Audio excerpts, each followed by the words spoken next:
vous remercie de votre présence ce soir. Comme le disait Madame Sabourin, c'est la première manifestation du cycle, c'est un grand mot, Martel en fête, que nous organisons donc à 3 associations lyonnaises, le CDH-MOT, qui a déjà travaillé sur la représentation du travail chez les frères Martel, sculpteurs vendéens, que vous trouverez à la table de presse à la sortie, la Soulaire et Patrimoine lyonnais.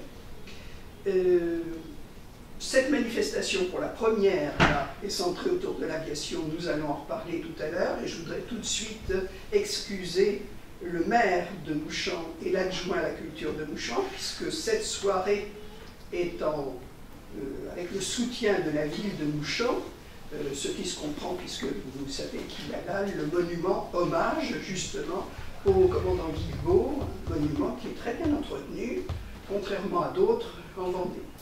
Nous faisons d'une manière générale ce cycle aussi en soutien avec la ville de La Roche-sur-Yon, qui participe par ses subventions, notamment ses subventions de fonctionnement, parce que là, il n'y a pas de subvention particulière pour ce cycle. Donc ce soir, les liens entre Martel, Guilbeault et Cousinet. Les voilà tous les 4, puisque les jumeaux d'une part, Guilbeault d'autre part, Cousinet d'autre part. Vous voyez que les dates de naissance ne sont pas très éloignées. Cousinet est le plus jeune, Guilbeault le plus ancien, mais c'est assez proche, c'est la même génération. Et vous avez là une photo qui les saisit à peu près à la même époque, le milieu des années 20. Sur la photo des frères Martel, ne me demandez pas toujours qui est qui entre Jean et Joël. Il y a des périodes de leur vie où c'est très net, d'autres où ça l'est moins. Et là, ça l'est nettement moins. Encore que, peut-être qu'une petite rondeur fait du gourmand à gauche plutôt Jean et à droite plutôt Joël. Ils sont là dans leur ancien atelier. Pas l'immeuble de la rue Malestéres qu'on verra ensuite.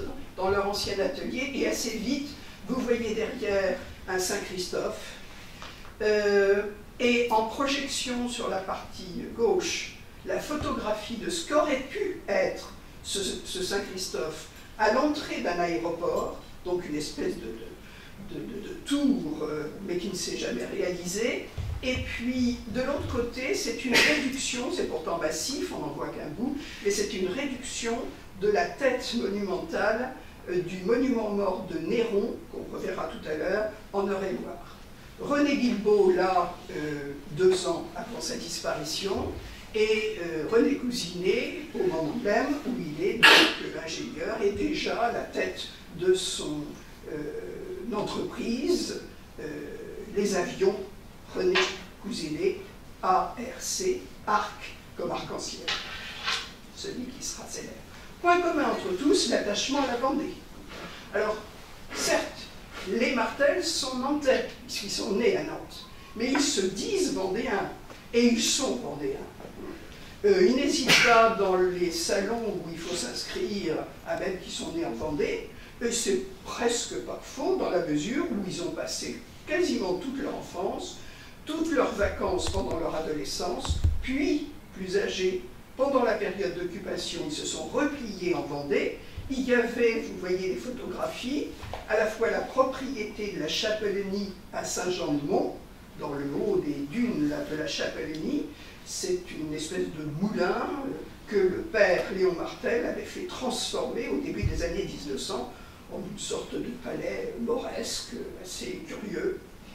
Au Molin, sur la commune de la Garnache, où ils avaient des propriétés qui venaient de la famille de la branche maternelle, c'est-à-dire de Rachel Boucher, une famille très connue de Boîte-Sonnet, qui a donné non seulement un maire, mais un conseiller général. Donc il y avait là des propriétés, des métairies, donc des revenus, et ils ont vécu une grande partie de leur vie, soit à la Chapellenie, soit au Molin, soit sur les propriétés maternelles du côté de Boîte-Sonnet. Donc, Vendéens ils sont. Bon, bien sûr, pour René Guilbeault, ça ne fait aucun doute, puisqu'il est né à Mouchamp. Vous le voyez ici dans une photographie qu'a retrouvée la mairie de Mouchamp, une photographie assez touchante. Sa maman, Berthe Puot, née Puot, un nom de famille qu'on connaît à La Roche-sur-Yon. Et ici, c'est donc au village, comme on dit en Vendée, hein, au hameau de la Bagie, dans cette petite cité de caractère, comme on dit aujourd'hui. C'est vrai qu'elle y est. Quant à René Cousinet, ben lui, il est né à Saint-Martin-des-Noyers, vous le voyez ici en photographie, en pleine gloire, entre guillemets, en 1933, donc attachement à la Vendée pour tous. Point commun, leur amitié. Jean qu'on écrira Jean J-A-N, puisque c'est sous ce prénom qu'il signe toutes ses œuvres à partir de 1913. Donc pourquoi changer, hein, on respectera ce choix. Jean qu'il écrit d'ailleurs comme s'il écrivait Yann, Y-A-N, dans sa correspondance. En tout cas, Jean et Joël ont été élèves au lycée de Nantes. Je laisse le détail, hein, vous pouvez le retrouver. Au moment où René Guilbeault l'était aussi. Alors évidemment avec une différence d'âge, ce qui fait que c'est pas sûr qu'ils aient fréquenté la même cour d'école, parce qu'on séparait les petits des moyens, etc., du petit lycée au grand lycée, mais en tout cas, ils se sont côtoyés malgré tout, à un moment ou à un autre, au lycée de Nantes. Vous avez un dessin en dessous qui est signé Jean J-E-A-N, parce qu'à cette époque-là, on est vers 1908-1909, hein, c'est pas encore son nom d'artiste, mais déjà, ils dessinent ensemble et ils signent ensemble. C'est peut-être une salle de classe et de géographie, peut-être, au lycée de Nantes, ou peut-être au lycée Carnot, où ils vont après, en 1909. Hein. Quels sont les liens encore qui peuvent faire qu'on parle de leur amitié? Eh bien, dans une lettre au docteur Baudouin, au célèbre docteur Baudouin, il y a une relation profonde d'amitié entre le père Martel et le docteur Baudouin, puis à la génération suivante avec les Martel, avec Jean et Joël. Eh bien, ils lui écrivent dans une lettre, nous vous avions dit, je crois que c'est lui, Guilbeault, qui nous avait donné à Saint-Jean-de-Mont le baptême de l'air. On ne dit pas quand, mais voilà un lien entre eux. Et quand Guilbeault disparaît en 1928, Madame Guilbeault, la maman donc, demande au maire de Mouchamp que ce soit les amis de son fils qui fassent un hommage, alors on verra de quelle manière, à René Guilbeault. Elle parle des amis de son fils. Donc il y a des relations d'amitié qu'on ne peut peut-être pas encore bien éclairer ou bien situer. Alors on parle peut-être de l'avion Guilbeault qui aurait été promené à Saint-Jean-de-Mont, vous en voyez une illustration. Est-ce que les Martel étaient là? Est-ce que c'est à ce moment-là qu'il y a eu le baptême de l'air? On ne sait pas, puisque cette carte postale ancienne n'est pas datée. Alors on nous dit quelquefois à dire c'est pendant la guerre. Ben non, il y a peu de chances que ce soit pendant la guerre. Pendant la guerre, on n'allait pas promener son avion du côté de la plage de Saint-Jean-de-Mont. Donc c'est nécessairement après 1919. Mais quand? Et est-ce que les Martel étaient là? Point d'interrogation. On dit aussi, et on le trouve dans des articles de presse, hein, que René Guilbeault gardait près de lui, un peu comme un fétiche, entre guillemets, la médaille de Saint-Christophe que les Martel ont gravée à partir de 1925. Donc voilà des faits ténus, mais qui mettent quand même la relation d'amitié entre eux. Pour Cousinet, alors entre l'Aiguillon-sur-Mer, donc, où son père était instituteur et a exercé pendant longtemps, Chaillé-les-Marais, où son grand-père était instituteur et où il s'est retiré, Chantenay, où Cousinet était à l'école primaire supérieure. Donc vous voyez que là, c'est marqué aussi par l'attachement à la Vendée, et que son enfance a été marquée donc, par la Vendée et peut-être par la relation avec les Martel.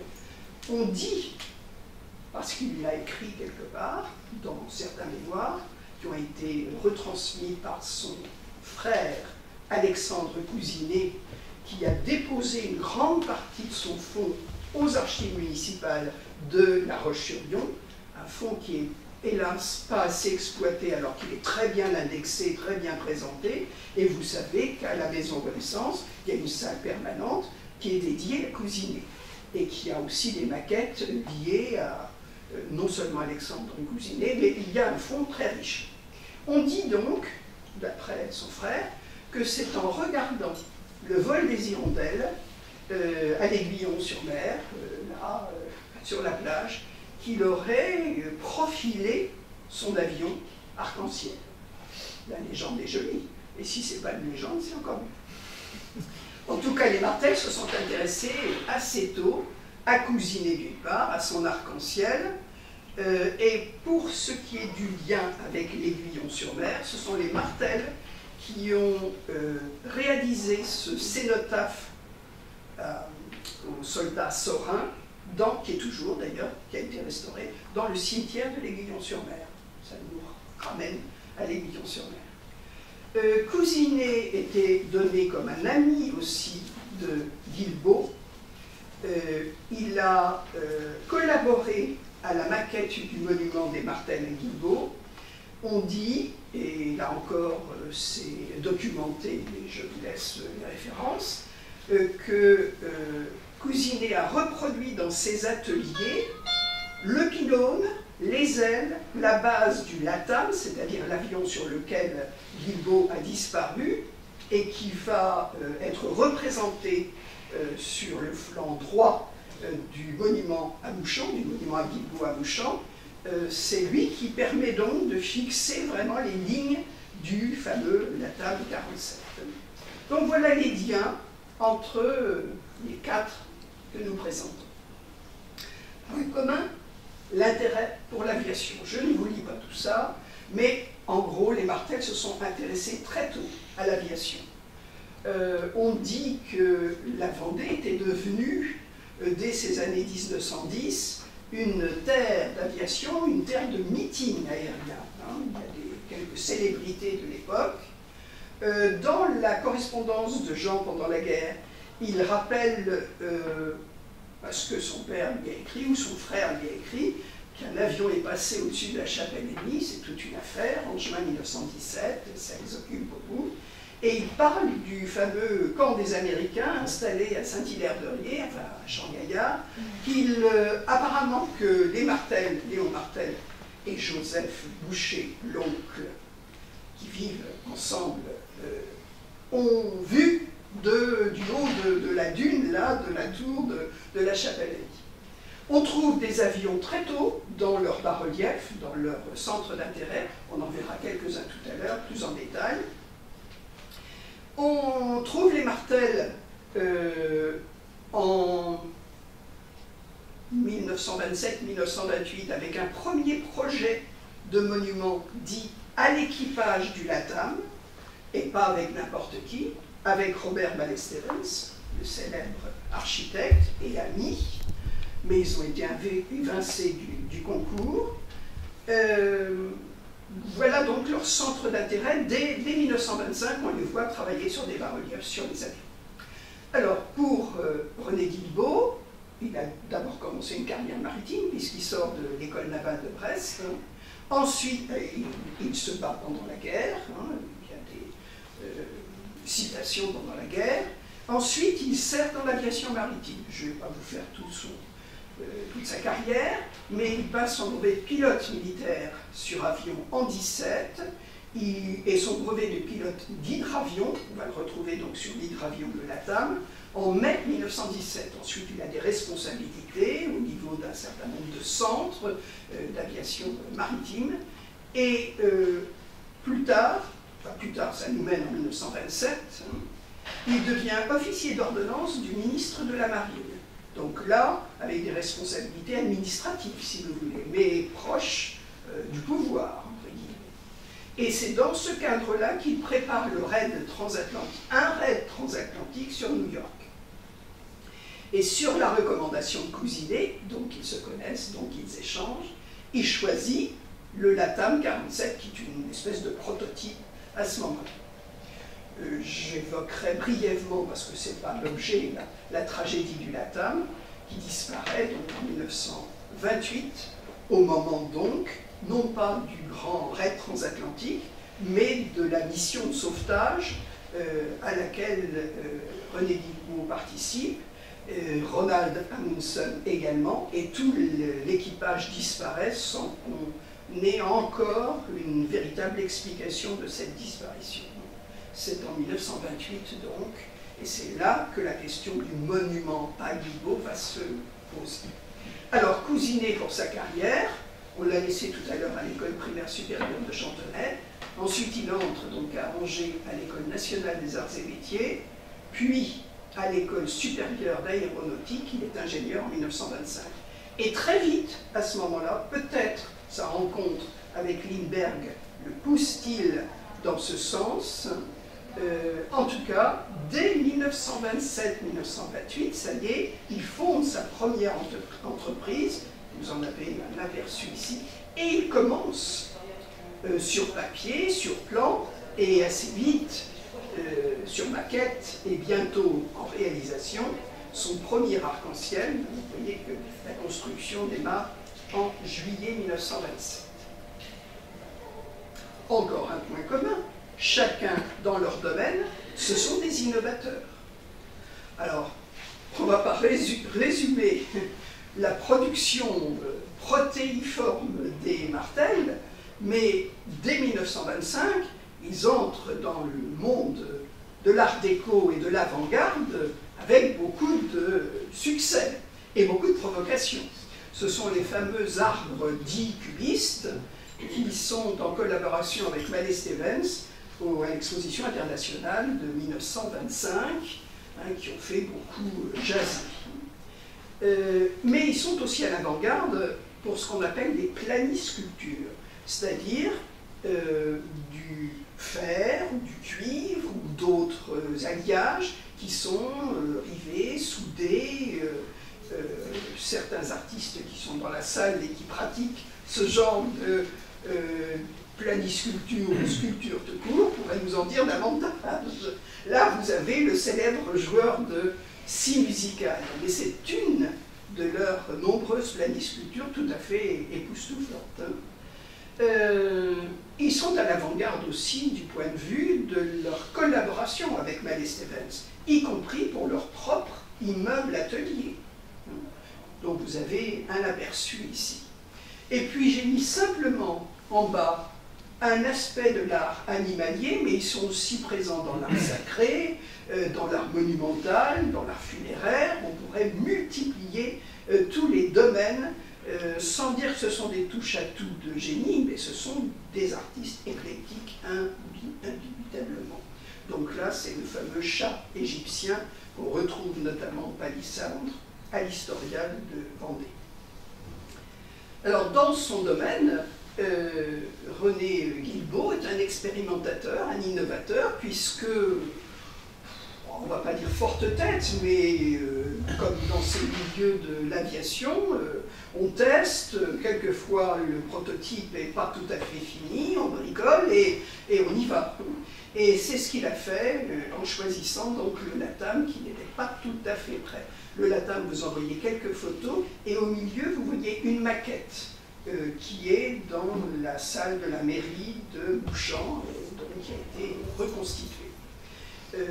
C'était des avancées technologiques que je ne vous commenterai pas, parce que je ne suis pas une spécialiste de l'aviation, mais on a peut-être des gens compétents qui pourront nous en dire quelques mots.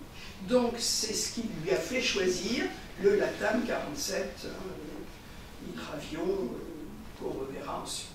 Alors, innovateur aussi, René Cousinet, que ce soit avec toute la gamme des arcs-en-ciel, du premier, l'arc-en-ciel numéro 1, le Cousinet 10, celui qui a volé en 1928 avec lui-même, avec Cousinet à son bord, qui a eu pas mal de déboires, mais ou que ce soit le Cousinet 70, le fameux arc-en-ciel numéro 3, celui qui fait donc, avec Mermoz aux commandes, la traversée de l'Atlantique Sud. Un monoplan à aile basse, nous dit-on, sans mât, ni au banc, 3 moteurs, une innovation de l'époque, et il va continuer sur ce registre de l'innovation. Vous avez une photographie qui est évidemment petite, où on le présente avec ce qu'on appelait, paraît-il, l'aérodyne, qui est une espèce de, on ne va pas dire de soucoupe volante, mais enfin, quasiment une fusée, enfin quelque chose de tout à fait exceptionnel. Mais il n'ira pas au bout de cette innovation. Point commun des innovateurs. Je vous en prie. Donc, les réalisations des frères Martel, on va les voir en liaison avec tous ces thèmes. Je ne vais pas vous faire le détail de la photo, mais je la situe quand même. Nous avons là, alors là, c'est vraisemblablement Jean et Joël, je ne sais pas si vous voyez les flèches, si on les voit. Donc Jean et Joël à la table, qui sont là tout au début de leur installation dans l'immeuble atelier donc de la rue Mallet-Stevens. Ils ont leur atelier et il y a 2 étages avec à un des étages 2 appartements pour chacun des couples et leurs épouses, et au-dessus un appartement pour donc Léon Martel le père et Joseph Boucher donc l'oncle, qui vivent donc ensemble depuis la disparition de la mère Rachel Boucher qui s'est suicidée en 1911. Donc là, c'est tout au début de leur atelier de la rue Mallet-Stevens. Vous retrouvez les ronds, là, le monument mort, la réduction du monument mort. Bon, quand même, vous retrouvez ce qu'on appelle l'île d'Avalon, le couple enlacé. Vous voyez en bas le bas-relief de 1925 du pavillon des transports et du tourisme. Vous voyez les motifs décoratifs et le Saint-Christophe qu'on a entreaperçu tout à l'heure. Ah, et vous y voyez, ça peut être intéressant à remarquer, le premier projet de monument à Debussy, celui de 1923. La réalisation date, elle, de 1932 avec des modifications importantes. Donc les Martel se sont intéressés aux avions. Voilà le bas-relief du pavillon du tourisme, ici en plâtre. Voilà le pavillon en question. Et voilà un dessin signé de Mallet-Stevens qui montre où se trouvait le bas-relief dans le pavillon. Le voilà ici à partir d'une photographie. C'est tout ce que j'ai trouvé pour l'illustrer. Représentation de tout ce qui est vitesse, de tout ce qui est moyen de transport, de tout ce qui est machine. C'est pour ça que quelquefois on les a classés comme futuristes. Ici, dans un bas-relief qu'ils ont présenté à la Société vendéenne des Arts à Fontenay en 1928, et qui est, soi-disant, l'arc-en-ciel, en hommage donc à Cousinet, le premier arc-en-ciel. Et là, c'est un bas-relief qui se trouve toujours ici, sur la façade de la poste dite poste La Rochelle, parce que c'est le nom de la rue ou du boulevard, à Bar-le-Duc. C'est un immeuble de l'architecte Guillaume Tronchet avec qui les Martel ont travaillé pas autant qu'avec Mallet-Stevens, mais pas mal aussi. Et à côté, on les voit moins bien, ce sont les 2 autres bas-reliefs qui illustrent donc la locomotive et le paquebot, donc les 3 moyens de transport. Je vous ai mis à côté un des vitraux qui sont dans la poste là, en question de Bar-le-Duc, parce que c'est un Gruber, et c'est un des grands noms de l'art nouveau, puis l'art déco, en matière de vitrail. Ils ont travaillé beaucoup avec lui aussi. Et là, c'est assez intéressant parce que c'est une carte postale ancienne qui montre l'intérieur de la poste. Tout ça a disparu, ça a été masqué, c'était des grisailles, et ça a été masqué. On me dit, à Bar-le-Duc, que c'est toujours quelque part, mais alors le toujours quelque part, je doute qu'on puisse remettre la main dessus.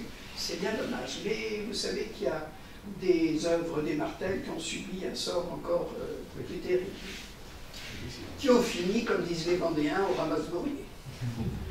Bon, voilà quelques dessins, mais il y en a des centaines d'esquisses, de dessins préparatoires au bas-relief sur les avions. Et sur certains grands monuments, comme le monument à Soissons, dont on pourra reparler, qui est un monument des milieu des années 30, où on voit les troupes là, avancer, là aussi il y a une représentation des avions.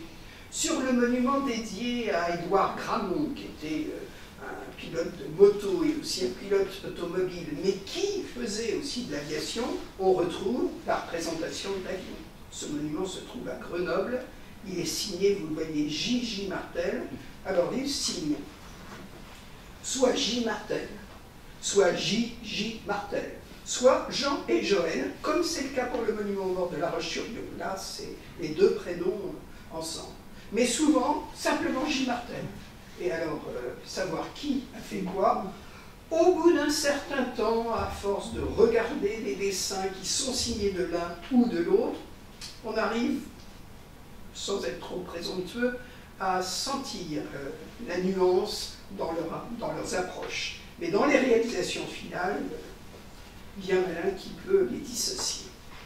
Voilà aussi ce monument en hommage à Édouard Gramont, donc avec sa présentation. Ici, le monument à André Boileau, qui était aussi un coureur automobile, mais également, alors vous remarquerez, je n'ai pas le temps de le développer, mais vous remarquerez la manière de présenter avec cette pointe en avant, ce porte-à-faux, cette avancée qui évoque la dynamique de la vitesse. Hein. Ça, c'est quelque chose qu'on retrouve dans d'autres monuments des Martel. Hein. Et sur ce monument, qui est pourtant un coureur automobile, là aussi, il était aviateur, et donc on représente un avion. C'est les deux flancs du monument. C'est un monument qui date aussi des années 30. Soit dans la pierre, soit dans la pierre reconstituée. Alors on arrive encore, alors là c'est un projet extraordinaire. 1932, projet de monument commémoratif pour la traversée de l'Atlantique, donc Coste-et-Bellonte, de 1930. Projet vraiment exceptionnel. Projet numéro 1, j'ai mis un point d'interrogation parce que j'en ai trouvé un autre depuis, dont on a les clichés de maquette. Clichés de Thérèse Bonnet, qui était une célèbre photographe américaine qui vivait à Paris. Il y a un joli bouquin qui est sorti qui s'appelle L'invention du chic, qui traite de la carrière de Thérèse Bonnet. Elle a fait beaucoup de reportages sur les Martel et sur Malesté Benzeyer.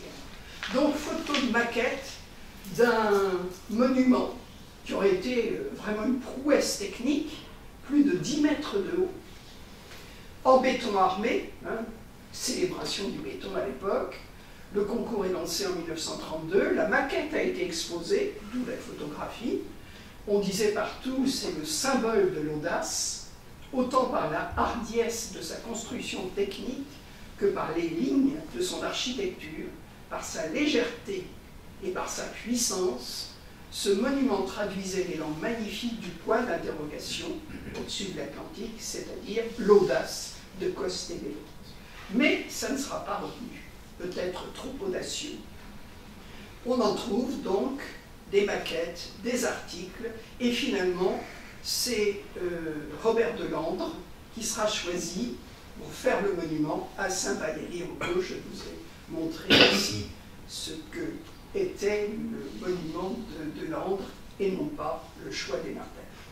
Trop avant-gardiste. J'ai trouvé dans les dessins dans la famille Martel manifestement un projet pour le monument Coste-et-Bellonte, puisque c'est écrit, même si c'est sans S, hein, et les commentaires, Coste et, j'arrive pas à lire, on franchit, point d'interrogation, j'arrive pas à lire parce que c'est de l'autre côté du dessin, sur le point d'interrogation, le nom de l'avion.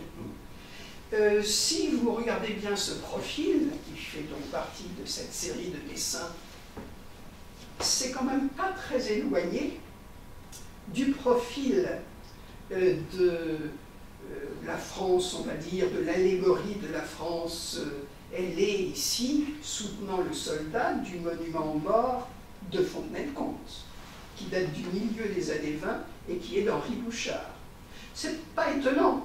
Ça ne veut pas dire qu'on se copie, ça veut dire qu'on connaît le travail des uns et des autres. Or, les Martel ont été pressentis pour faire le monument de Fontenay-le-Comte. Ils ont été évincés, mais dans leur correspondance, ils disent « Bouchard, c'est un grand artiste, donc ils se connaissent, ils s'apprécient ». C'est pas très éloigné non plus de ces deux figures féminines que l'on trouve qui sont dues à Delamarre et qui sont à l'entrée du monument du canal de Suez, et qui date à peu près de la même période.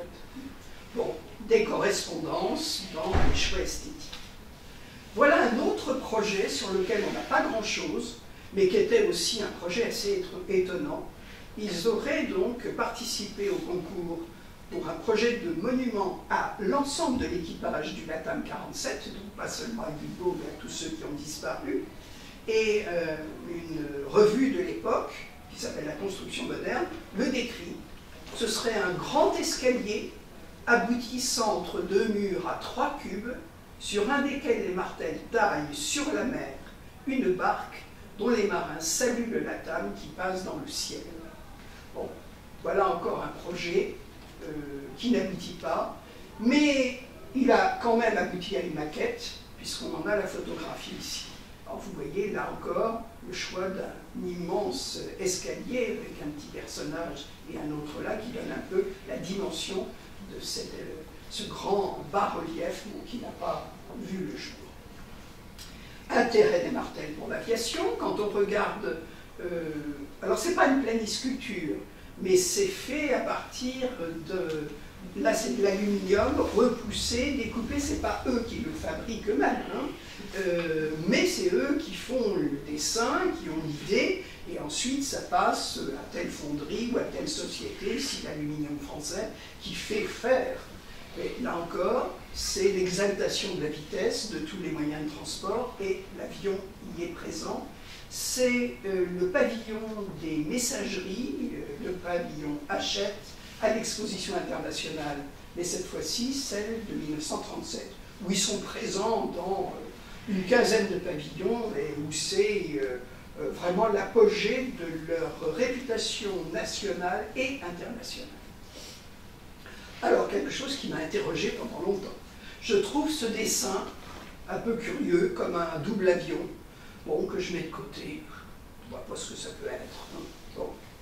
Et puis un peu plus tard, sur un panneau, alors quand les Martel réalisaient des maquettes, quelquefois ils faisaient un petit récapitulatif, hein, comme leur presse-book si vous voulez, en mettant la date, la photo de la maquette. Je trouve cette photo de maquette, et je fais le lien entre les deux, c'est évident.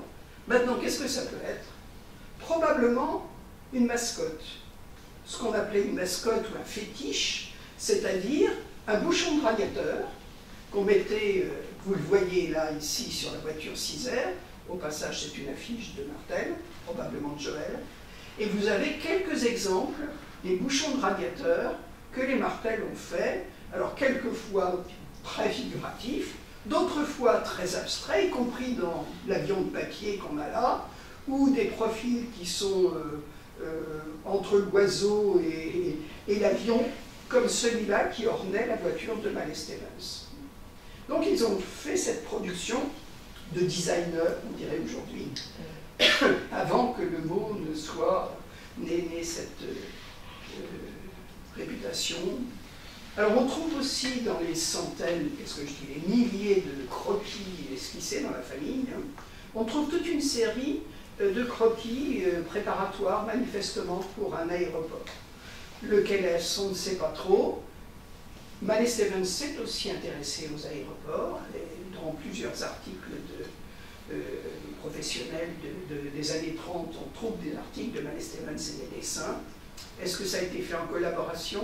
On sait qu'en 1935, un grand concours est lancé pour le Bourget, pour une aérogare au Bourget, mais je ne peux pas vous dire avec certitude qu'ils y ont participé et que c'est le dessin que l'on voit ici. Mais c'est quand même toujours dans leur centre d'intérêt.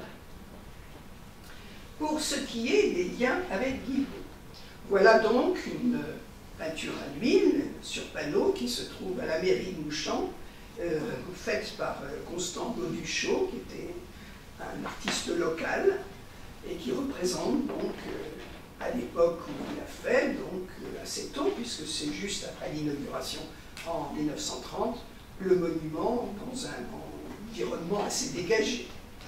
Donc on ne reprend pas toute la carrière de Guilbeault, hein, voici, on avait la photographie en 1926, et on a situé l'intérêt de Guilbeault pour une traversée prestigieuse, celle de l'Atlantique Nord, de l'Atlantique d'Est en Ouest, donc, et que c'était sur la recommandation donc, de René Cousinet qu'il avait choisi le Latam 47, produit à Côte-Bec en Caux, hein, les usines étaient là, mais l'avion n'était c'était encore un prototype, il n'était pas vraiment prêt, j'ai insisté sur le presque prêt, et qui a fait qu'il a décidé de partir quand même, et il n'est pas revenu.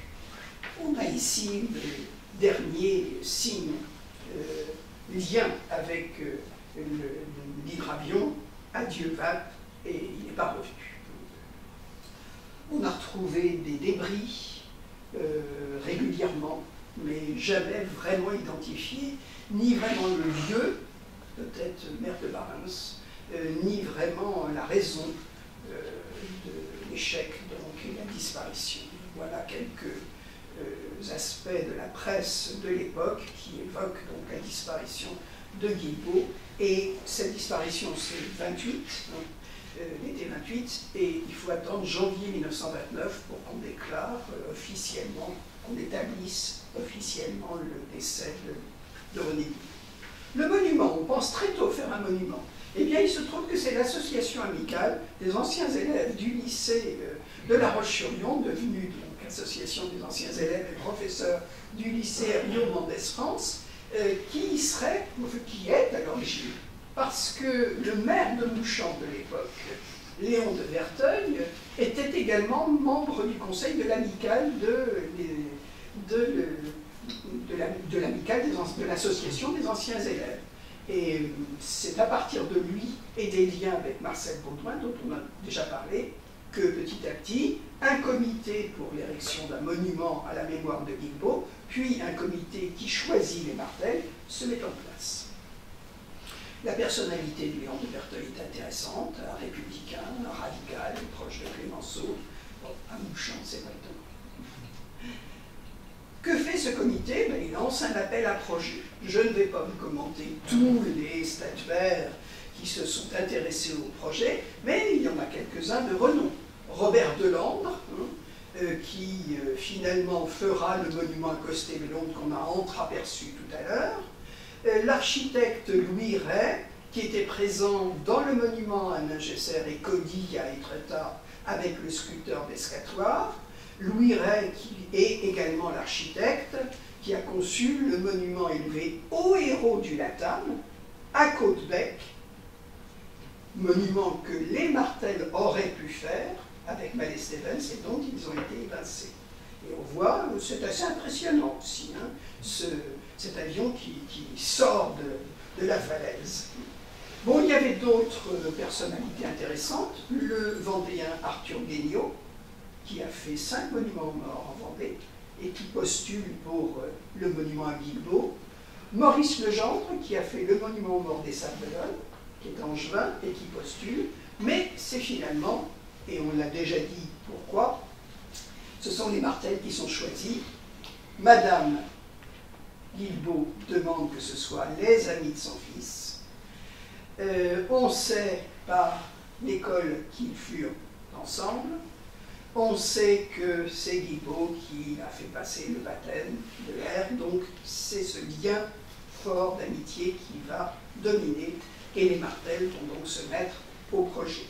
Tout petit commentaire ici, nous sommes non plus en 27 comme la dernière photographie, mais en 1930, et là c'est bien Jean et Joël, et je passe sur la grande trinité magnifique. Il y en a un exemplaire au musée de Boulogne-Billancourt, le fameux joueur de polo, quelques pigeons boulants ici ou là, une des versions de l'accordéoniste, la version de 1930, Mado, c'est-à-dire l'épouse de Joël qui a servi de modèle à ce nu, qui fut une des pleureuses du premier projet de monument à Debussy. Et puis le nu, ici, qui est le premier nu dit de l'UAM, Union des artistes modernes. On n'aura pas le temps d'en parler, mais ils sont cofondateurs avec Mallet Stevens et avec d'autres de l'Union des artistes modernes, vraiment les avant-gardistes des années, de la fin des années 20 et des années 30 jusqu'à après la Deuxième Guerre mondiale.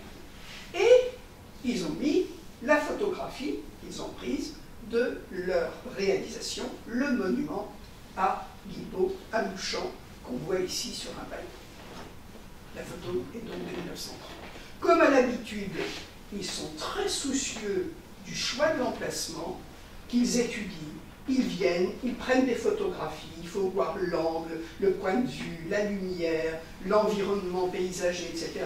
C'est toujours une exigence des Martels. Et ils ne conçoivent leur monument que dans un environnement auquel ils ont pensé en même temps. Architecture et sculpture et environnement vont, alors de pair, non parce que ça fait trois, mais vont ensemble. Et très vite, ben, ce sont les dessins préparatoires. Un petit extrait de la lettre de Jean au docteur Baudouin en mai 1930. Il lui dit, vous allez voir la maquette, un bouchon, j'ai apporté aussi une perspective en couleur, une statuette et le buste de Guilbeault, montrant quelle serait la grandeur de la figure. Voilà les dessins préparatoires. Oh, voici d'autres, parce que très vite, l'architecture du monument se dessine. On sait que ce sera un petit peu comme on a vu le principe de la projection en avant. Donc, la statue de Guilbeault sera projetée en avant d'un monument qui pourrait faire penser à un avion qui pique dans la terre, qui tombe ici.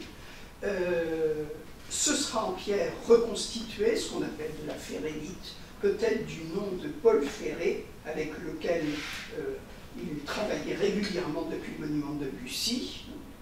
Et voilà donc quelques-uns des dessins préparatoires qui montrent les lignes directrices, la composition, les premières ébauches ici du monument. Voilà encore un courrier de Jean au docteur Baudouin, toujours en mai 1930, et où il dessine lui-même les axes principaux, il commente, hein, il explique, et nous avons, sur la partie gauche, c'est en petit mais c'est intéressant, le profil de Baudouin, du docteur Baudouin par un des deux Martel, la photographie du docteur Baudouin que vous voyez ici, un document exceptionnel, c'est vraisemblablement Jean qui travaille à la glaise le motif initial, l'ébauche donc, hein, de ce qui sera le buste de Baudouin, qui est toujours au cimetière de Croix-de-Vie, sur la tombe du docteur Baudouin. Il y en a d'autres versions, mais c'est celle-là, et en voici terminé. Donc il explique l'architecture du monument, il le dit, rappelle celle de l'avion piquant au sol, devant laquelle est une grande figure de 2,50 m de haut de Guilbeault, dans son uniforme d'officier de marine. Je passe le détail, bien sûr, mais on a aux archives municipales de Mouchamp tout le contrat, la description, et ça c'est évidemment très intéressant, signé de Joël et de Jean. Voilà donc un monument de 8 mètres d'envergure, et il y a un certain porte-à-faux qu'il va falloir assumer, là, réalisé en ciment, 10 mètres à la base, non compris donc les marches qui permettent d'accéder au monument. On dit, tout en conservant une grande largeur, de ne pas obstruer la vue sur la vallée qui est splendide, donc toujours ce choix de l'emplacement, de l'environnement, et comme le disait Jean tout à l'heure dans son courrier, la statue elle-même de Guilbeault, projetée en avant du monument, fait 2,50 m. On a déjà dit que Cousinet avait participé à la conception en reconstituant dans ses ateliers certaines pièces donc, du latame. Car c'est symboliquement ce latame piquant, alors non pas dans le sol mais dans la mer, dans la banquise, disparaissant. Ici on a deux maquettes. La maquette que les Martel ont portée, puisqu'ils le disent dans leur correspondance avec le docteur Baudouin, et une maquette qui a été refaite par la conservation départementale de Vendée. Donc le matériau ici, appelé ciment, ailleurs pierre reconstituée, c'est entre les deux, puisque la pierre reconstituée elle est fabriquée aussi avec du ciment, cette fameuse ferrélite, hein, avec des possibilités que l'on a de jouer sur les coloris selon la manière de broyer, selon les ingrédients que l'on peut y mettre, hein, et le commentaire, donc les parties architecturales seront bouchardées comme un granit, les arêtes polies, ainsi que les inscriptions, les bas-reliefs et la statue.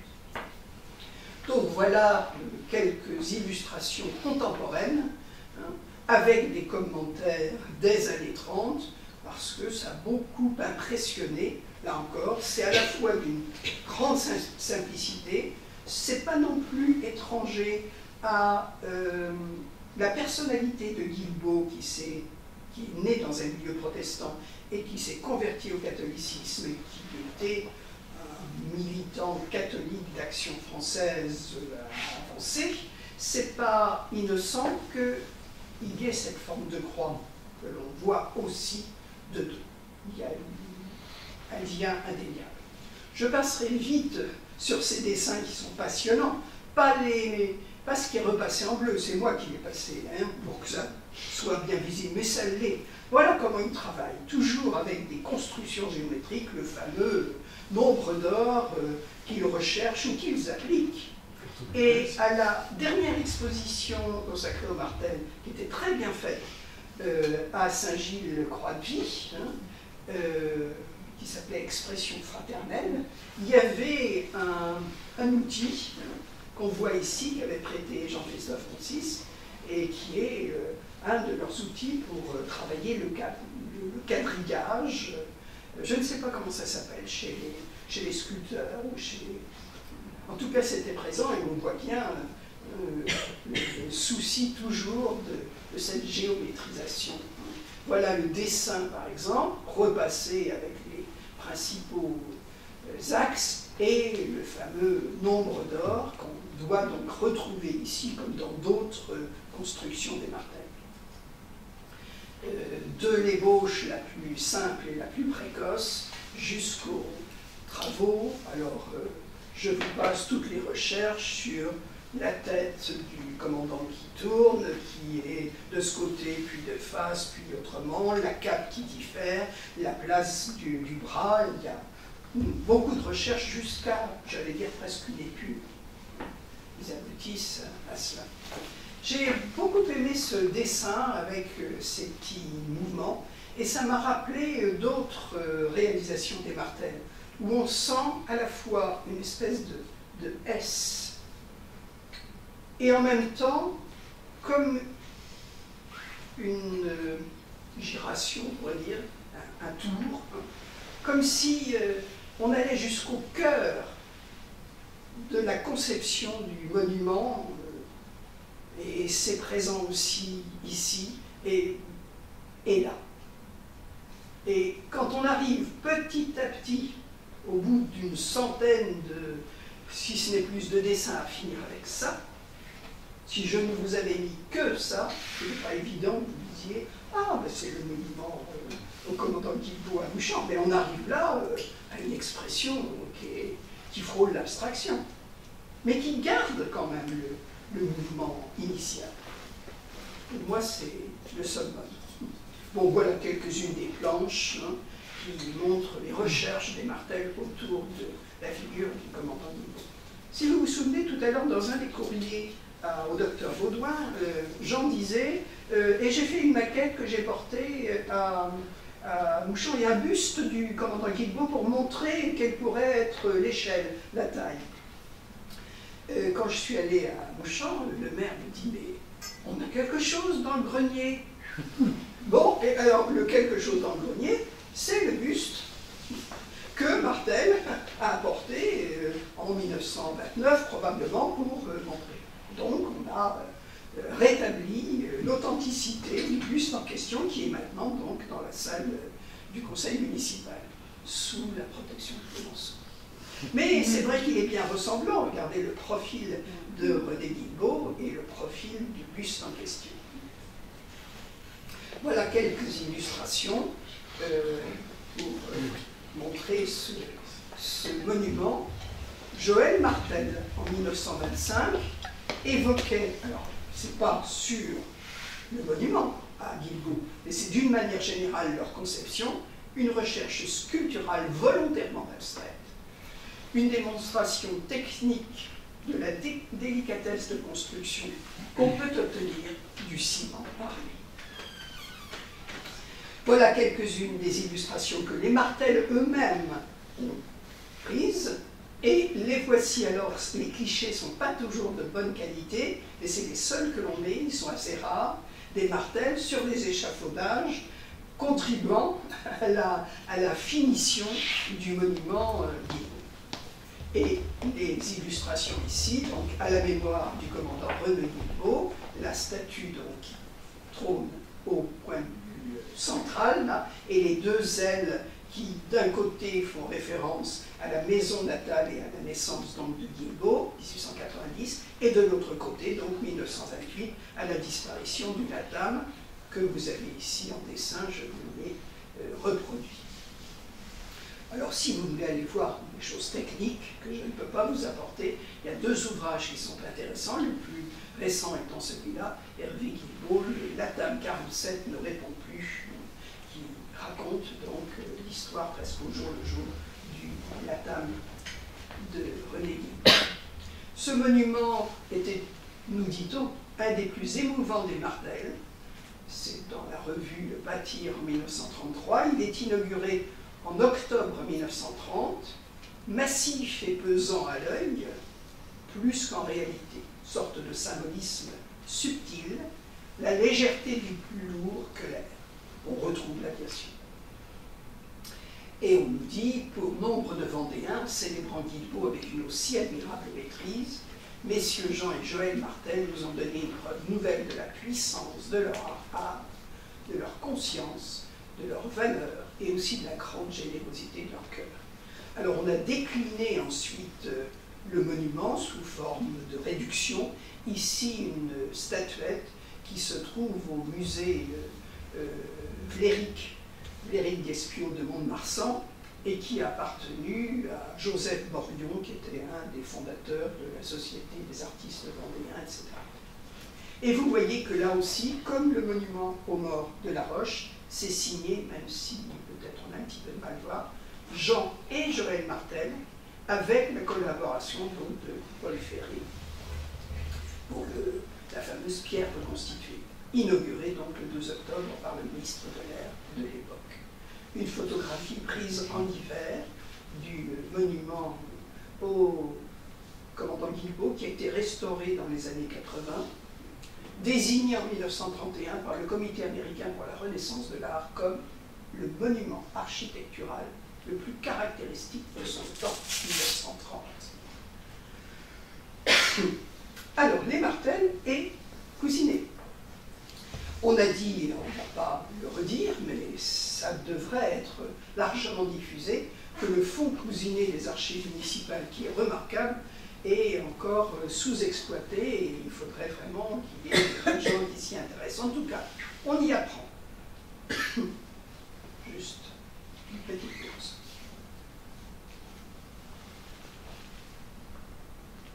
Par une lettre de Cousinet à Jean Martel, 1932, qu'il leur demande de participer non seulement au stand Cousinet au Salon de l'Aviation, mais d'y présenter telle et telle chose. Il y a donc une sorte de commande qu'on pourrait regarder dans le détail, un avion de type, sous l'aile droite de l'avion, vous mettrez un panneau, avec etc. Donc les Martel sont sollicités pour participer au stand Cousinet en 1932. C'est un stand qui n'a pas été inauguré officiellement du fait des circonstances politiques, mais qui a eu quand même un certain renom. Et voilà le premier Cousinet arc-en-ciel qui était exposé au salon en question. Dans la Vendée de 1928, on nous dit que les Martel sont les seuls à bien représenter les avions en matière de sculpture. Et on cite l'arc-en-ciel. Est-ce que c'est la réalité?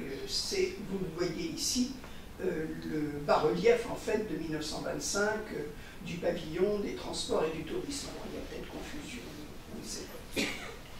Voilà quelques illustrations du stand Cousinet et du Salon de l'aviation en 1932, qui fait aussi la une du journal d'illustration. Et le stand lui-même, hein, on voit un stand de Cousinet, est encore un signe de l'avant-gardisme et de l'innovation aussi bien chez Cousinet que chez les Martel. Les hélices de l'arc-en-ciel sont en duralumine, je suppose qu'on dit comme ça, parce que du duralumin, ça fait bizarre. On dit duralumin. Ah, on dit duralumin. Un alliage, donc, à la fois d'aluminium, de cuivre, j'ai répété ce que j'ai trouvé, hein, mais qui était une marque hein, dans les années 20, qu'on employait dans l'aéronautique, mais qu'on employait aussi dans les courses cyclistes pour les vélos et d'autres choses. Pardon? Des casseroles. Ah bon? Et des échelles. C'est plus prosaïque, mais pourquoi pas? En tout cas, la société en question a créé, comme on faisait beaucoup à l'époque, un challenge avec un trophée pour susciter l'intérêt autour de cet alliage. Et les Martel utilisaient cet alliage pour certaines de leurs planisculptures ou métallosculptures, comme on disait à l'époque. Donc les voilà, on s'y retrouve. Voilà une photographie célèbre avec Cousinet au milieu et tout l'équipage de l'arc-en-ciel de l'époque. L'arc-en-ciel dont on a ici un fragment et les deux références des ouvrages qui peuvent être intéressants, en particulier celui du frère donc, de Cousinet, Alexandre Cousinet, sur les rêves fracassés de Cousinet. Voilà l'appareil en question. Ici, le Cousinet 70, dit Arc-en-Ciel 3, donc celui qui réalise la prouesse avec Mermoz. J'ai trouvé dans le fond de la famille Martel cette esquisse sur calque qui manifestement correspond à la commande que Cousinet a faite pour le stand Cousinet dont on a parlé tout à l'heure, puisqu'il y avait sous l'aile droite de l'avion, vous ferez un panneau portant l'indication première liaison, etc., etc. Et voilà l'affiche qui en a été tirée, signée Gigi Martel, avec Cousinet, Mermoz, les différents membres de l'équipage et la prouesse réalisée. Je vous disais tout à l'heure que les Martel faisaient un petit peu leur pressbook hein, à certaines époques. Et donc, voilà, sur un grand panneau, un certain nombre de photographies, de réalisations. Je ne vais pas toutes les commenter, mais vous y retrouvez le double avion, peut-être mascotte, dont on a parlé tout à l'heure. Vous y retrouvez un bas-relief, ici, qui vraisemblablement représente cette traversée. Vous y retrouvez ici une coupe en cristal, et on verra quels autres matériaux. Et puis ici, une plaque en bronze qui reprend aussi l'arc-en-ciel. Tout cela avec ces challenges, qu'on va voir un petit peu de près, correspondent à la commémoration de l'arc-en-ciel, ou la célébration plutôt, de l'arc-en-ciel de Cousinet par les Martel sous différentes formes. Ici, coupe, bronze, cristal et marbre. Ici, challenge de la traversée de l'Atlantique vue sous deux angles avec une photographie de Thérèse Bonnet. C'était une sorte donc de challenge, mais dans le bon sens français, lancé par le journal Le Matin, avec évidemment à la clé des récompenses, et puis le bas-relief dont on a parlé tout à l'heure. Voilà ce que les Martel ont réalisé en l'honneur de l'arc-en-ciel. La coupe a été offerte donc, à René Cousinet, avec des commentaires intéressants. En 1933, cette illustration du salon de l'Union des artistes modernes, où il la présentait, où les Martel la présentaient, on dit « Des mêmes auteurs, la coupe offerte à René Cousinet en métal et verre, laquelle nous change enfin les jardinières distribuées à tous les champions. » Bon, d'un séduisant symbolisme. Là, c'est le journal Le Matin en question qui lance son défi, son challenge en 1927 en disant l'épreuve est ouverte. Il y a à la fois une épreuve technique et à la fois une épreuve artistique. C'est probablement pour l'épreuve artistique que les Martel ont postulé. On retrouve là ces deux challenges et un dessin sur papier qui vraisemblablement est un des premiers dessins préparatoires à leur travail. Ils ont réalisé aussi, en lançant toute une souscription pour commémorer donc, le voyage de l'arc-en-ciel, ils ont réalisé alors, des plaques en bronze, chacune dédiée à un des membres de l'équipage, du mécanicien jusqu'au pilote. Hein. Celle-là, alors je ne vois pas trop à qui elle est, mais il y en a une à Jousse, il y en a une, bien sûr, à Mermoz. On va voir, la conservation départementale des musées en a acquis un prix assez élevé il y a quelques années.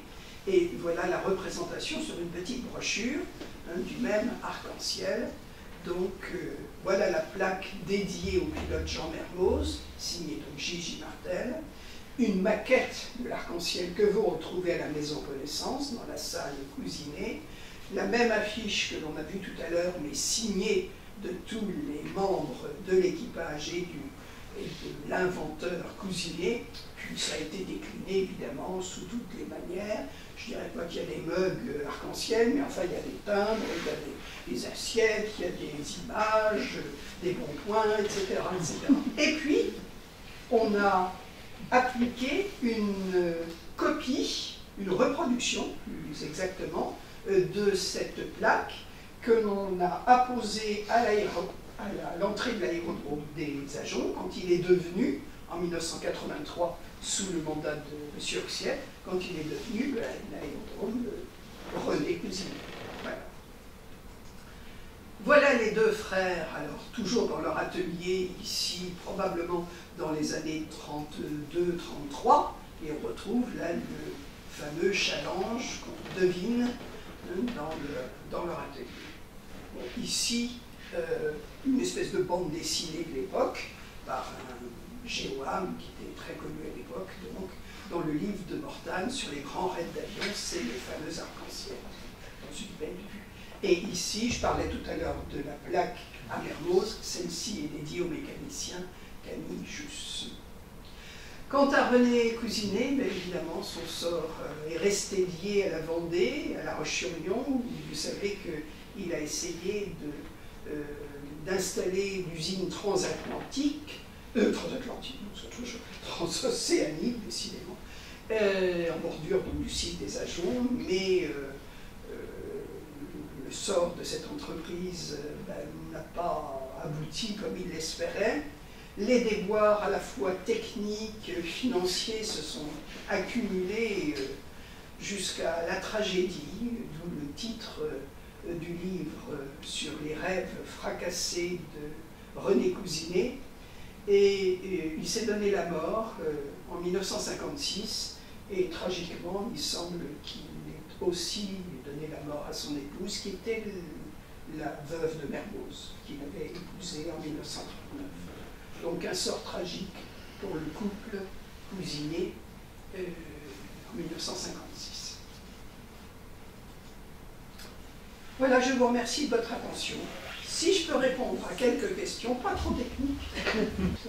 Il y a une chose qui est établie, hein, c'est que René Cousinet a subi de plein fouet les graves récessions des années 30, parce qu'il n'a jamais eu de commande de l'État, alors qu'il avait fait l'épreuve de la réalisation d'avions parmi les plus modernes. On le voit encore actuellement, ça fait partie des premiers avions qui ressemblent à des avions qui parlent encore aux amateurs actuellement, quoi. Et il n'a jamais eu de commande, alors que dans ce type d'activité, ça aurait été nécessaire, quoi. C'est ça à quoi il n'a pas pu faire face en réalité. Même dans sa tentative au Brésil, apparemment, il n'est pas soutenu non plus. Et quand il revient pour la transocéanique à La Roche-sur-Yon, il n'a pas vraiment d'aide. Ouais. C'est curieux qu'il n'ait pas fait confiance à quelqu'un qui avait fait ses preuves.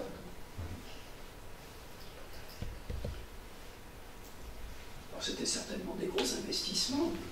Oui, mais historiquement, c'est une époque où on investissait beaucoup dans la marine et on n'avait plus de sous pour l'aviation, enfin en gros à peu près. Oui. C'est un peu ça. C'est curieux parce que quelquefois on le présente vraiment comme, alors je ne vais pas dire un doux rêveur, mais il y a un peu de ça. Hein. Qu'il n'était pas, qu'on présente. Non, non, tout à fait. D'ailleurs, ce qu'ils ont fait ensemble, avec Mermoz, cette réussite-là de Paris et Rio, c'est éclatant et incontestable. Ça fait partie d'ailleurs des grands faits de cette époque-là, avec le vol de Lindbergh, celui de Coste-Bellon, et puis celui-ci. C'est des grandes étapes, quoi. Et à l'époque, il y avait beaucoup de relations avec le Brésil, l'Argentine, le Chili. Enfin, c'est bien. C'est un texte.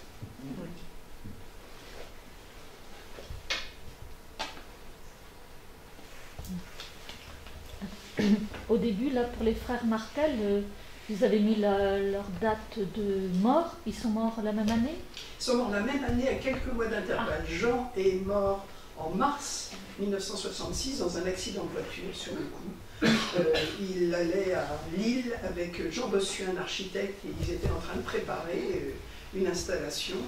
Et au retour, donc, Jean est mort dans cet accident de voiture. Joël était déjà malade, mais la perte de son jumeau a certainement accéléré du point de vue psychologique sa réaction, et il est mort en septembre. Donc ils sont nés la même année, le même jour, ils sont morts la même année à 3-4 mois d'intervalle. Est-ce que vous avez des éléments sur leur formation pour arriver à la sculpture? Parce que vous avez parlé de leur lieu de vie familial qui a l'air sympathique, mais comment sont-ils devenus sculpteurs? Leur milieu est un milieu de bourgeoisie aisée, qui leur permet de sortir beaucoup. Le père est très soucieux, et ce sera un des éléments de rupture avec la mère, est très soucieux de leur présenter Paris, les nouveautés, et donc dès 1909, ils sont nés en 1896, dès 1909, ils vont vivre avec le père et l'oncle à Paris, sans la mère, et il les prépare intellectuellement à quelque chose d'artistique, c'est ça, qui se manifeste d'abord dans leur intérêt pour la musique, ce sont de grands mélomanes et de bons musiciens, et ensuite, petit à petit, vers le dessin, qu'ils pratiquent tous les deux ensemble sur, je sais pas, le tapis de leur chambre d'enfant, et petit à petit, ils continuent à pratiquer, et ils entrent à l'École nationale des arts décoratifs en 1913, en février 1913, tous les deux, sans encore savoir si ce sera la sculpture ou pas. Le père aurait aimé que ce soit architecte, l'architecture. Il s'intéresse aussi bien à l'un qu'à l'autre. Ils font, alors on n'est pas sûr de la date, je vais dire un stage, comme on dit aujourd'hui, chez un sculpteur qui s'appelle, bon, ça reviendra. Donc un stage où vigoureux, Pierre Vigoureux, et où ils prennent contact avec la sculpture, mais ce n'est pas encore décidé. Et petit à petit, pendant que Jean est, au fond, 1915-1919, Joël, d'abord quelques incertitudes, puis réformé 1917 définitivement, peut retourner à l'école, et là commence non seulement à dessiner, mais à modeler, puis à sculpter. Et après, les deux font, comme dit Jean, nos boulots. Et ils s'orientent tous les deux vers la sculpture. Mais toute leur vie, ils continueront à pratiquer d'autres formes et d'autres supports que la sculpture. Mais je pense que c'est là, dans cette période, autour de 1913-1919, que petit à petit, le dessin vers l'architecture et la sculpture, parce que les deux sont liés, ils s'orientent. Et des grands partisans de la taille directe. Il y a tout un débat à l'époque sur la taille directe, et ils sont dans ce courant-là.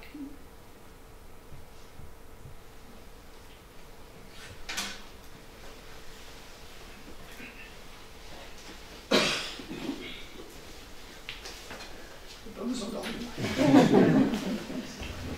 Donc nous avons des brochures brochure que le CNMOF réalise, notamment la représentation du travail dans l'œuvre des Martel, qui n'est pas seulement la Vendée, hein, la représentation du travail dans l'œuvre, c'est aussi bien les planisculptures, les bas-reliefs que des dessins, beaucoup de dessins sur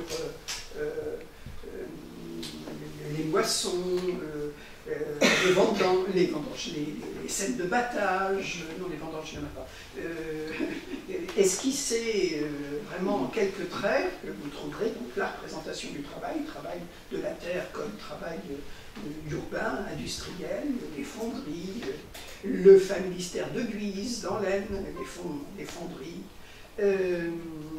Et si vous êtes intéressé donc par les Martel, s'annonce un ouvrage que je signe et qui est vraiment abondamment illustré, notamment d'inédits, de très nombreux inédits des Martel, qui s'appelle tout simplement « Les frères Martel en Vendée, les sculpteurs en mouvement ». Déjà, rien que ce qu'ils ont fait ou projeté de faire pour la Vendée, c'est déjà une grosse somme. Et ce n'est qu'un petit aperçu de tout ce qu'ils ont pu faire, qui a été déjà assez bien couvert par des expositions qui ont eu lieu, notamment en 1996, et l'ouvrage collectif sous la direction de Christophe Vital, à l'époque conservateur, et qui était déjà une somme, pas encore un catalogue raisonné de leur œuvre, mais une première et belle approche. Donc vous pouvez prendre le bon de souscription sans vous gêner. Heureusement que la Mélusine a fini au Bourrier, parce que c'était la réaction du Conseil Général de faire une expo. C'est pas tout à fait la même période, mais pas loin. En tout cas, vous avez raison dans le sens où c'est un conseiller général du canton en question qui a trouvé que c'était que ce truc tout dézingué, c'était pas du zinc. La Mélusine du barrage de Mervan. Voilà, la Mélusine du barrage de Mervan, bon, évidemment qui commençait à s'abîmer en pierre reconstituée avec béton, enfin avec armée, quoi, hein. Ça c'était en train de se déliter. Bon, donc on l'a acheté, et puis il a fini, on ne sait même pas où. Si, alors, à la décharge de Chantonnet, voilà. Jean-Louis Lequelec a fait des photos. Voilà. Il a publié à l'époque. Mais bon, et puis un article, Michel Gauthier aussi avait évoqué ça, c'était quand même proprement scandaleux, hein, parce que ça se restaure. Ils ne savent pas ce qu'ils ont fait, ils ne savaient pas ce qu'ils avaient fait. Ah, oui. Bravo. Et quand vous parlez de restauration, on a vu l'année dernière la brillante restauration des danseurs du Bocal, c'est là où on voit enfin, le soin apporté et le rendu, enfin, c'est quand même une sacrée statue. Quoi. Alors elle a fait parler d'elle, hein, oui. Parce que depuis le temps où elle se délite, où ensuite on l'a repeinte en cette espèce de minium, ouais. C'était affreux, et les associations patrimoniales, bon, Patrimoine Lyonnais ne sont pas là ce soir, à part moi qui fais partie aussi de Patrimoine Lyonnais, mais le nombre de fois où on a écrit aux différentes municipalités qui sont succédées, on dit quand même c'était Martel, ça se restaure, comme les oiseaux de Saint-Jean-de-Mont, qui recommencent à avoir quelques faiblesses. Oui, ils auraient besoin de soins un peu, les oiseaux. Ils ont déjà été restaurés. Mais la restauration des danseurs du bocage a été faite vraiment parfaitement, avec tout un travail de réflexion de la part de la direction des musées du patrimoine ici, hein, c'était madame, c'est toujours madame Claire Moret-Montosé qui a pris non seulement la peine de regarder tous les dossiers de restauration d'autres monuments qui avaient été faits, mais qui s'est enquis auprès des ayants droit des Martel, voilà, on pourrait faire comme ci, techniquement on nous dit de faire cela, qu'est-ce que vous en pensez, c'est coloris, bon, il y a eu en particulier avec Jean-Christophe Monsis, le fils de Florence Loget et Martel, des réactions, ben non, ça c'était pas du tout dans la palette de coloris, puisque c'est teinté, hein, et la réussite, bon, c'est dommage que les pigeons commencent aussi à apprécier. Mais ça, c'est la vie des statues et des sculptures en plein air. On ne va pas les cacher. Bon, déjà qu'ils ont fait parler d'eux, puisqu'il y avait un article dans la presse qui m'avait fait bondir, les danseurs du Marais. Ah oui, c'était les danseurs du Marais. Mais non. Ben non, ni le chapeau, ni la coiffe et en plus on a les personnes qui ont servi de modèle, on les connaît, on a les photos. Mais non. Bon, et si vous voulez que je vous amuse pour finir, comme ça avait fait polémique au moment où ça a été érigé en 1952, il y a tout un débat, qu'est-ce qu'il va y avoir, des danseurs du Marais, oh non, ça n'a rien à faire ici, un faune, à un moment, il y avait un faune, ce qu'on appelle le faune Rambaud, qui était sur le boulevard Louis Blanc, dans une propriété privée, donc on a parlé d'un faune. Bon, alors ça n'allait pas, il y avait des tensions au niveau des délibérations du conseil municipal, au niveau de la presse, et voilà un article dans la presse qui sort en disant « Mais il devrait y avoir quelque chose de local. Qu'est-ce que vous pensez d'un petit chien comme les petits chiens de Benjamin Rabier qui lèverait la patte dans la fontaine, des délicats ?» On a échappé ça. On a échappé à ça. Mais l'usine, non, mais bon. Bon, il y a tout un travail maintenant à nouveau sur non seulement les martels, sur l'art déco. Il y a des modes, hein. Là, ça revient. Mais l'usine, peut-être qu'un sort lui a été jeté. Sûrement. On ne sait pas comment hein, elle s'était montrée. La serpente. Ni femme, ni serpente. Écoutez, rendez-vous dans d'autres manifestations martelantes, si vous voulez. Merci. Merci.